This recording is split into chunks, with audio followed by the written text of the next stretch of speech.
સુરત શહેરમાં ચાલતી સિટી બસમાં યુવક ઉપર જીવલેણ હુમલો. મોબાઈલ ચોર ટોળકીએ ચપ્પુના ઘા ઝીકીને યુવકને લોહી લુહાણ કર્યો.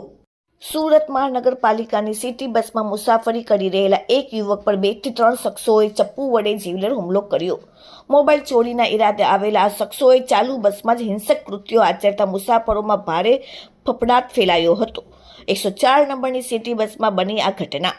સુરત પાલિકાની રૂટ નંબર 104ની સિટી બસ જ્યારે ઉધના રોડ નંબર 0 પાસેથી પસાર થઈ રહી હતી ત્યારે બસમાં સવાર 2 થી 3 અજાણ્યા શખ્સોએ એક યુવકને નિશાન બનાવ્યો.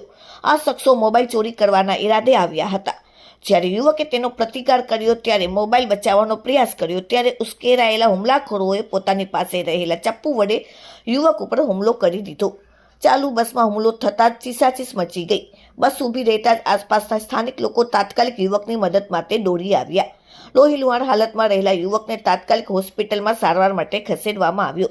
લોકોની ભીડ એકઠી થતાં હુમલાખોરો ત્યાંથી ભાગી છૂટ્યા. ઉધના પોલીસ દ્વારા તપાસનો ધમધમાટ શરૂ. જાહેર રસ્તા પર અને ચાલુ બસમાં થયેલા આ હુમલાને થતાં જ ઉધના પોલીસનો કાફલો દોડી આવ્યો અને હુમલાખોરોને પકડવા માટે ચક્રો ગતિમાન કર્યા. હાલમાં પોલીસે બસમાં લગાડેલ સીસીટીવી આસપાસ સીસીટીવી કેમેરા તપાસ કરી રહી છે. પરંતુ આ ઘટનાને પગલે સિટી બસમાં મુસાફરી કરતા લોકોની સુરક્ષા સામે ફરી એકવાર ગંભીર સવાલો ઊભા થયા. Bureau report, daily India TV, Surat.